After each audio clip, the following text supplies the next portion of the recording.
Since my parents are moving in with us, his unexpected requests caught me off guard in the house we've shared. I was taken aback to be told such a thing. I hesitated but managed to request some time to pack. Can you wait until tomorrow? I asked. That was my response after some thought. Coldly, he replied, Fine, I'll stay in a nearby hotel until then. I don't want to see your face.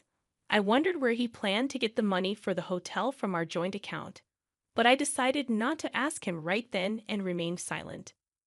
If you leave any of your stuff, I'll throw it away, he said as he opened the door. I watched him leave and let out a deep sigh. I'm the one paying $1,800 a month for the house mortgage. Sometimes I wondered if he truly understood that. I pulled myself together and contacted our daughter Anna. Anna, I need to leave the house for a bit. Can I stay with you for a while? Sure. I'll come pick you up tomorrow. Thank you so much, I replied, feeling grateful for her words. I dialed another number. I felt like George had been looking down on me, so I decided to give him a lesson. In the end, George had a tough experience. My name is Sarah, I'm 51, and I spend my days working hard at work and at home. I live with my husband, George. One day, I met him through an acquaintance, and before I knew it, we were married. At 23, we were blessed with an angelic daughter, Anna. However, George hardly ever paid attention to Anna, and I was mostly the one taking care of her. Hey, play with Anna once in a while, I'd say. He carelessly responded. That's a woman's job, right? Yes, he had decided that housework was a woman's duty and wouldn't help. But Anna was such a good child, always helping me whenever I was tired. Dad, if you're relaxing, help out. Housework is your mother's duty. Without hesitation, Anna retorted, Then what's your duty? Mom works for both you and her. Even George couldn't resist helping a bit after hearing her genuine words. Now Anna has built a new life in a distant state, living happily with her husband's family. My parents passed away in an accident 5 years ago, and I had to let go of our beloved family home. George's parents live a bit far away, and we only see them at occasional family gatherings. They don't interfere with our lives and live peacefully. The relationship between George and me was, to put it mildly, complicated. Simply put, he's living day to day like a part-timer. How's your current job? I'd ask. I quit again, he'd say. His nature is to quit at the slightest obstacle. Whenever there's a problem, he runs away quickly. At best, he stays at his job for 3 months. At worst, he quits on the first day. Because of this pattern, there aren't many companies willing to employ him long-term. So even at 56, he's stuck doing part-time jobs. We often fight over this. Don't you want to take things more seriously? I'd ask. You're so persistent. People just don't appreciate my abilities, he'd respond. George's educational background is impressive. He graduated from a renowned university. But one's worth isn't just about their educational background, and I believe he should utilize that impressive education in his work. But I sometimes doubt if he's truly leveraging his abilities. My background is different. I started working right after high school. During high school, my father fell, and I had to support our family financially. Thanks to that, I've become a reliable figure in my company, yet it seemed that George didn't appreciate my efforts. You didn't even go to college, yet you complain about me whenever I voice my opinion, he'd say. So lately, I've been careful about what I say to him. Back when he was chasing his dreams, his eyes shone so brightly that I was captivated, just like stars. While pursuing his dream, he truly sparkled. But recently, that spark seems to have disappeared. I wonder what he thinks of me. Lately, I've been having thoughts like that more and more, even considering divorce. Then a surprising incident happened. I was a bit curious and checked our joint bank account. It's decreased by $2,000. Why? For someone like me who doesn't waste money, this amount was a shock. After all, I've been working hard to protect our household finances. So I asked him, What did you use this $2,000 for? He replied with an annoyed expression. Actually, I gave it to my parents. I thought to myself, why? His parents, nearing 80, were really energetic and enjoyed doing volunteer work. I had never heard that they were in trouble, so I was surprised. I always considered his parents to be dependable. They've helped us in the past, but I never imagined they'd need our help. I couldn't hide my shock and surprise that he spent $2,000 for his parents. When I asked, "Why did you spend so much money?" he replied proudly, "Actually, my mother's birthday is coming up, so I decided to give her a surprise hot spring trip." "But why from our joint account?" I asked. He casually replied, "It's okay. It's all part of being filial." I was a bit angry and said, "Shouldn't you have used your own pocket money?" He's always like this, using the money I save up without any hesitation. Like this house, for instance. He committed to it without consulting me. When I was worried about the payments, he reassured me by saying, "You have a steady job, so it should be fine, right?" Even though the house was bought in my name, he seems to brag to his friends that it's his. Honestly, I've been feeling worn out by his attitude. "You're my wife. Just follow my directions," he said, looking displeased, and then he went to his room. Whenever something went amiss, he locked himself away. Left to ponder our problems, I would engage in chores, the money I diligently saved now used to cover our tight budget, as he consumed almost all my part-time job income. Despite my desire to escape this situation, I found myself sighing one day, memories of our recent fight still fresh. Unexpectedly, a call from my mother-in-law thanking us for the hot spring trip brought more shock. She disclosed that he had proposed that they live with us after their trip. Surprised, I asked, "Why did you suggest living together?" He said they're getting old, and it might be better to sell the family home and live together, she explained. I insisted such decisions should be made together, reminding him of our household situation. In anger, he snapped, "You're so annoying. If you're not satisfied, do whatever you want." Speechless, I witnessed him hit the table in anger. "All right, but I need time to pack." "Can you wait until tomorrow?" I managed to reply. "It's okay. I wanted some space anyway. I'll stay at a hotel for the next couple of days," he replied hastily, concerned about where he would get the money for the hotel. I feared it would be from our joint account. As he left in a hurry, threatening to throw out any of my belongings left behind, I felt drained. "Don't you know that I'm paying a monthly mortgage of $1,800? I muttered to myself. Deciding to seek refuge, I contacted my daughter, Anna, who lives in another state. "Hello, Anna. You won't believe what happened," I began, and she responded with her usual kindness. As I explained the sudden arrival of his parents and his demand for me to leave, Anna expressed her shock. "That's troubling, but if there's any way I can help, let me know," she reassured. Her comforting words lightened my heart. I was wondering, can I stay at your place for a bit? "Of course, don't even ask. You're always welcome," Anna replied warmly. Grateful for her support, I took a deep breath. After hanging up, I decided to go to Anna's place, but it wouldn't end there. I had my own plans, so I made another call to solve one more problem. It seemed like he was underestimating me, and if that was the case, maybe I'd give him a little surprise. The next day, George found himself in a much more difficult situation than expected. His home, once a source of stress, now felt like a true sanctuary for the soul. For the first time in a while, I had a genuinely relaxing moment. Taking a break from work, I enjoyed some me time, basking in the warmth of my daughter and her husband's family, who warmly welcomed me. The bond within the family felt incredibly special, especially after my mother-in-law's passing. Even my little granddaughter, initially wary, reached out to play with me, her voice calling me Grandma, oddly comforting. In the midst of this peaceful time, my mobile rang, and looking at the notification, I thought to myself, I knew it. I answered, and George, sounding frantic, asked, "What happened?" "The house is a mess." Suppressing a chuckle, I replied, "That's because, like you said, I removed almost everything." Perplexed, he inquired, "What do you mean, almost everything?" I explained that I had contacted a friend running a waste collection service, and they helped me clean out furniture and appliances. Recyclable items went to a trusted recycling shop, and non-recyclables were properly disposed of. Reminding him that I chose and bought most of the stuff in our house, I playfully teased, "Do you recall anything you bought with your own money?" Taking time to think, George replied, "You may be right." But the situation seemed a bit extreme to him. At that moment, Anna approached me, taking my phone with a smile, saying, "Mom, let me borrow this for a bit."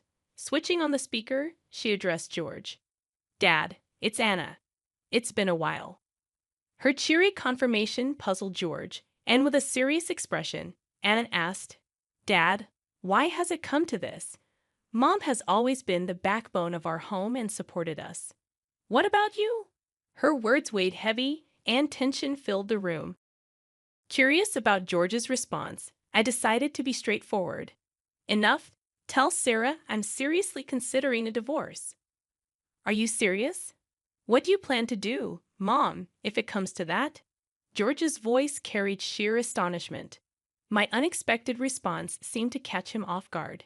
He appeared a bit too self-centered. "I'm open to a divorce, really," I reiterated, responding to his apparent disbelief. Recalling our marital life, I remembered how I took care of our finances while he spent freely. Money-related arguments were not uncommon. "It's okay. I get it. Just make sure to transfer the house's name," he said. "Sure, the house is yours now." "All right then. I'll prepare the necessary documents." "Thanks." After ending the call, Anna returned my phone. Concern showed on her face, but her smile was kind and understanding. "Mom, are you sure about the house? You bought everything with your salary, right?" "Well, there's nothing to worry about." Actually, when I told Anna the truth about the house, she burst out laughing. I explained, "Indeed, I acquired that house with my money, but there's still a mountain of unpaid mortgages. The amount of those mortgages is many times George's monthly salary. I can't imagine him paying that every month." "I see. You're really amazing, aren't you, Mom?" Anna praised. "I've been working behind the scenes a bit too, so Dad will probably get into a fix soon." "What do you mean?" I asked. "Actually, I've become very close with Grandpa and Grandma, so I get a lot of information." Anna winked playfully, flashing a mischievous grin. Unlike me, she highly valued her relationship with her grandparents and frequently kept in touch. After Anna reached out to her grandmother, things quickly escalated. My in-laws decided to cut their trip short and came to apologize to me. "Sarah, we're truly sorry. We should have explained our situation." They gently elaborated on the recent chaos. The decision about selling their family home was true, but the reason behind it was because they were planning to move into a senior facility. They were currently waiting for a room to open up in the retirement home, and for the brief interim, they needed a place to stay, which happened to be our house. Upon hearing their wishes, George suggested they all live together with him. Although my in-laws were worried about causing me inconveniences, George told them Sarah fully agrees. In fact, she suggested it. Thus, they seemed convinced to move in. However, I never agreed to any such thing. My relationship with my in-laws was quite ordinary. I would never make such a bold proposal. So, it was all Dad's cunning idea, Anne remarked, looking exasperated. My in-laws, resembling parents apologizing for their child's mischief, seemed deeply remorseful. Afterward, they were furious at George. Their eyes brimmed with the question, "Why would you do such a thing?" They concluded by seemingly cutting ties with their son, distancing themselves from him. Later, they deeply apologized to me and left in a somber mood. Honestly, I think my in-laws are decent people. They seemed financially stable, having aided in George's expensive university fees. "Hey, do you think Grandma and Grandpa's parenting style is a bit too liberal?" Anna asked me curiously. "Why do you think that way?" I responded. "Well, they could see Dad not working, but they didn't say anything. Plus, he seems to have inherited their personality." True, George always appeared quite indifferent towards me. My in-laws seemed absorbed in their volunteer work and hobbies, drawing a line between them and our family. However, maybe that's not unusual. I was always worried about you, Anna, and occasionally called you. Perhaps my in-laws' leniency influenced George's selfish behavior, but George is an adult. He shouldn't let little things upset him and should act responsibly. It had only been a month since our divorce when my phone rang again. I noticed George's name, someone I considered part of my past, with a slight frown. I answered, "What now?" "We have nothing left between us." "Listen, it's about the house mortgage." Panic and confusion filled his voice. Apparently, he had received the next mortgage statement. I had diligently paid $1,800 every month, but he might have been unaware of the amount. "It says $1,800 a month. Unbelievable." "Yes, I've been paying it properly. You graduated from a good school, right? You can manage that, can't you?" I could understand his shock. George's income was just over $1,200 a month, and given his spending habits, he barely saved anything. Although most items in the house were gone, he managed with things he received from his parents. However, he wasn't good at housekeeping and ended up spending money on eating out and laundromats. For him, a mortgage surpassing his income would be tough. Are you surprised that I, a high school graduate, can pay $1,800? Well, kind of. You see, even as a high school graduate, I worked hard steadily, getting promotions. I realized the importance of perseverance. That's impressive, but it might be tough for me. It was your choice to be in this situation. Stop blaming others and take responsibility. When we divorced, we had clearly discussed the mortgage and other details. It was a given that George would pay for it if he continued to live in that house. By the way, his parents seemed to have moved to a senior facility. When George reached out for help, they firmly told him, "You're an adult. Take care of your own affairs." "Sarah, won't you reconsider? Let's start anew." "Wait, you're kidding, right? We can't be together anymore." "Then how am I supposed to pay off the mortgage?" "That's for you to figure out. When we were together, I paid for it, didn't I?" Hearing his frustrated voice, I thought to myself, do your best. His future decisions and actions were up to him. I changed my settings so that I wouldn't receive any more calls from him. I had just started on a new path, so being pulled back into the past was truly bothersome. "Hey, did you get any call from Dad?" Actually, yes. Despite never truly apologizing, he asked if we could get back together. I could see through his words, though. It's all about money. Oh, maybe that's why he contacted me too. After I rejected his proposal, it seemed he had been contacting Anna numerous times. Despite always being weak in front of Anna, him persistently trying to contact her might mean he was genuinely struggling. I told him that this is the result of his actions. Exactly. Also, now that you finally have the peace you deserve, Mom, I told him sternly not to cause any more trouble. "Thank you so much, Anna. I'm so happy to see my daughter grow into such a considerate and wonderful woman. I felt proud of her." "Hey, Mom, I've been wondering, do you know what Dad was spending his money on?" "Why do you ask? Didn't he frequently spend money on gambling?" At that, I couldn't help but chuckle. George's income wasn't that great, to be honest. Now that I think about it, maybe he was sometimes grumpy because he lost money due to gambling. That's true. On the days he actually won, he would sometimes buy special treats. His personality was perhaps a bit simple, but I wonder why I even married him. I chuckled at the naivety of my past self. When my friend introduced me to him, he seemed to sparkle. But Anna is smart. She learned from my experiences and chose someone opposite of George, someone truly kind. Anna's husband is family-oriented, spends weekends with her and their daughter actively, and has a high position at his job, ensuring a stable life. He loves playing with his daughter during his free time and occasionally checks up on me. You really chose a good man. Do you think so, Mom? Thank you. As she spoke with a beaming smile, she looked genuinely happy. From now on, it's time for you to enjoy your life more. I'm getting older, though. I'm not sure where to start. Age is just a number, Mom. You can still find a lot of happiness ahead of you. Hearing Anna's words warmed my heart. I suddenly hoped for someone understanding, like Anna's father-in-law, to be my next partner in life. Just then, I heard my granddaughter calling out to play. "Grandma, come play with me." "Oh, have you been waiting to play with me? Let's play together." Surrounded by Anna's joyful family, I too was smiling. I'm glad that Anna is blessed with such a wonderful family. Changing the topic, Anna said, "It seems George faced financial difficulties and had to sell a house. He used the money to pay off some debts, but moved to a cramped apartment. He struggled to find a stable job, and his debts only grew.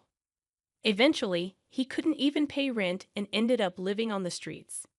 One day, I heard shocking news that he was taken away by a shady group. His path was indeed a result of his own choices. George's parents felt deeply remorseful. They didn't want to burden me anymore. They sold their house and used their savings to pay for a facility. They also ensured their inheritance would go to me. I don't need this much money, I told them, but they insisted it was their apology. In the midst of all this, with a bit of financial freedom, I considered moving out of Anna's home. "But, Mom, you can stay here. I certainly don't want to bother you and your family, Anna. Actually, my husband and I were talking about living together with you." "Really? It seems you've always cared for me." After discussing it with her husband and father-in-law, they planned to invite me to live with them. And then I received the invitation at just the right time. So, Mom, don't be too concerned. Just have fun playing with the kids, okay? Thank you, Anna. My granddaughter had taken a real liking to me due to Anna's husband's background of being raised in a single-parent household with his father. He warmly welcomed me into their home, and his father-in-law also expressed his wish for me to live happily. With that kind gesture, I decided to move in with them. Previously, money was tight, so I had to work. But now, with the help of Anna, her husband, and her father-in-law, things have become much easier. And here's some exciting news. Anna is expecting her second child. In the meantime, I've been helping around the house, playing with my granddaughter, and spending my time that way. Anna's father-in-law also helps with household chores just like me, so we have a fun time together doing things around the house. Whenever I do something, the family always says thank you, and that makes me very happy. Unlike my previous husband, this family openly expresses their gratitude each time. I truly feel fortunate. When asked how I get along with my father-in-law, I replied with a smile, "I want to spend my life with him forever." "That's good. It feels like a new family," Anna said gently, rubbing her belly. With Anna in my life, everything has become much brighter. Meeting her might be the only thing I'm thankful for regarding George. Oh, with that thought, I'm motivated to do my best for my family today as well. Sarah, if you'd like, I want to walk through life with you from now on. How does that sound? Are you sure about me? If so, of course. Let's be together. I responded to his words like this. I've regained my confidence. I was on the verge of forgetting my own worth, but his words made me realize its value again. I believe that as a family, we'll face many happy moments and challenges together from now on, and that truly warms my heart.